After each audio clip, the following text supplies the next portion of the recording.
Ito yung paligid ng itlog. Ano si Missy sa labas? Paligid ng itlog kakastar. Hindi tutuloy yan. Ano na siya? Ito tayo. Saglit.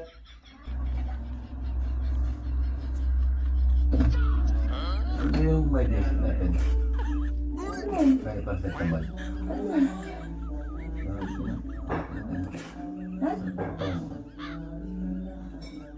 Kanina ko pa nga, pinapakuha Sam. Ayaw mo pa eh. Anong oras na?